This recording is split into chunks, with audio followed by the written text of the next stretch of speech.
Alright everyone, it's time for the Occult, video number 288, Things That Frightened Me as a Little Kid. I'd like to hear in the comments, by the way, regardless of platform down below, what your sort of childhood frights were. This is an occult video because normally when we talk about what makes people afraid, the unknown is a big thing. So most kids are like scared of the dark, certain cryptids, things like that. A lot of people have phobias like, arachnophobia, acrophobia, claustrophobia. As a little kid, though, typically what you're afraid of is a bit different. Like you read a spooky story, you watch a spooky movie or something, and it gives you a nightmare or something. It's funny because actually for me, and this is in the wake, when I was a little kid, I literally saw a demon on my wall. I've told that story. You'll have to go back to the occult playlist to find it, though, because YouTube's search algorithm at this point is bullshit. Other sites apply. Their search functions are better, although, hit and miss sometimes with results, depending on the tagging system and which site you're talking about, of course.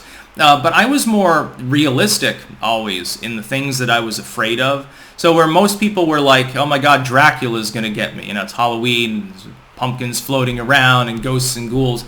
I've seen a ghost. I don't pretend it's a disembodied spirit, but I saw what would be, in general, termed by the public as a ghost. I've seen a demon. At one point I saw what I think was, maybe a flying saucer. It was a UFO. It was an object in the sky I couldn't explain, but I don't claim it was little green men because I don't think they have anything to do with this particular planet.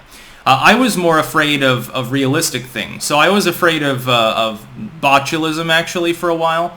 Once I learned about it, there was this old medical book that we had in my house. It's from, I think, the early 90s. And I was reading through it because I was, fascinated by science as a kid. Still am. I had microscopes and cloud charts and all of these weird things. Half of my bedroom looked like a laboratory. I was experimenting with electricity on insects, actually, at one point. I had a whole penitentiary for them. I would catch bugs, and I had a little Lego prison, and then I'd take them out and force them to fight in the Coliseum. I would burn their limbs off with electrical arcs. And, I was a little bit messed up, but at least I was intelligent, I suppose, in my messed upness. I was an ADHD kid, so sue me. Don't worry, I don't do that to bugs anymore. These days I avoid stepping on them because I feel bad for them. As are greater life forms. They're not filled with guilt and fear. But I stumbled upon botulism. And I thought it was terrifying, and from then on, like for years, if it came, I would insist upon seeing the cans that were being used, like if dinner was being made, like a tuna can or tomatoes or something, and I would inspect them. I would take the label off and inspect them from top to bottom to make sure there were no imperfections, and even if it was a little dent, I'd get like weird about it. And so my parents would start, doing that and not showing me. They'd throw the cans out and stuff. But that was a big one. One time there was a show on, and it was about the Elephant Man. That dude that was, I think it was the late 19th century. He was hideously deformed to the point where he couldn't even lay down in the normal sense because it put too much pressure on his lungs, and he was just all fucked up. And for a while I was scared of that. I was scared of as well, elephantiasis, which it's not the same. He had a skeletal deformity, but the idea of being deformed was kind of a thing that I found to be frightening as a kid. It's funny because later on, actually, I thought deformity and dementia and things were actually funny. Like the idea of madness or being fucked up, for some reason, when I was a little bit older, became hilarious to me. There was this one time, this isn't occult in nature, this is just humorous, by the way, that I got this, some kid gave me, he didn't want his candy, he had a little pack of like Worldwide Wrestling Federation, like gummies or something, with like the faces of like Hulk Hogan or whatever, and one of them was like messed up, and I would go around, I would show it to people, and I'd say, ah ha ha, look, he's deformed, and that was basically my sense of humor. Still is, but it was back then as well. Also, large dogs. I used to be afraid of them until I realized I was bigger than them.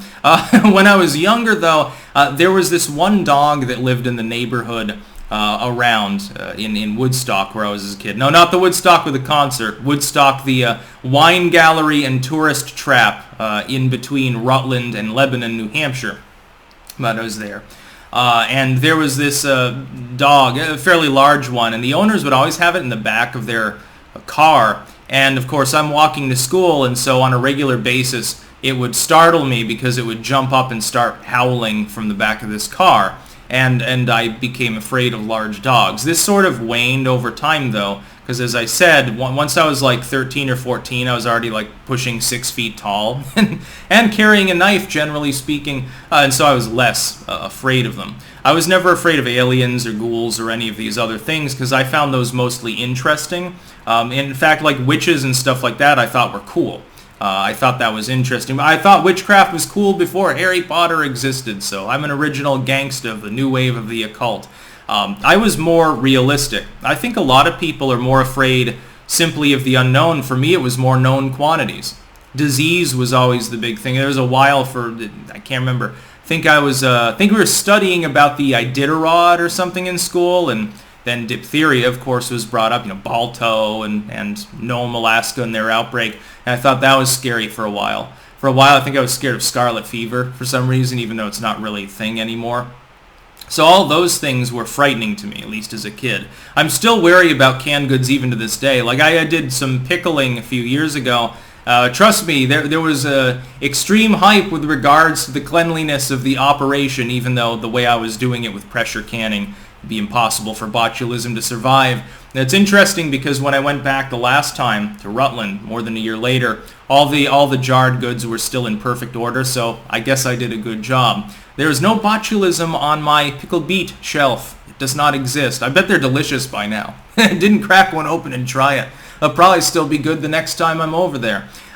So yeah, I figured it was time to talk about that. I think that people should mainly be afraid of things that are realistic, like things that could actually harm them, like a grizzly bear, like lions or something. Those are real, number one, potentially deadly. We've got actual examples of people dying there. Caving. I'm somewhat claustrophobic, not in the general sense, but like if I were to get into a space where I couldn't move my arms or something, like wriggling through a cave, that'd be a little bit uncomfy for me, but then there's a possibility of a cave-in, so that makes more sense.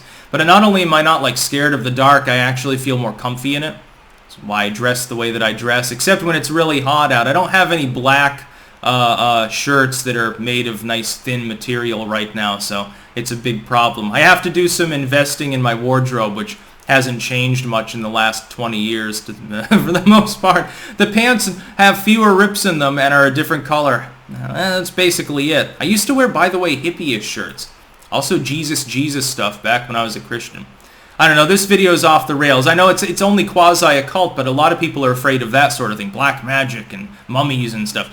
I think those things are cool, and historical, and folklore is great. And all the little like superstitions that people have are interesting too. It's interesting to just go along with superstition just for cultural reasons as well, as opposed to worrying about, well, it's not real. Walking under a ladder won't give me bad luck. It'd be funny, you walk under the fucking ladder and then paint gets dropped on your head. Then it'll make you superstitious for the rest of your life. That's about all. Peace out.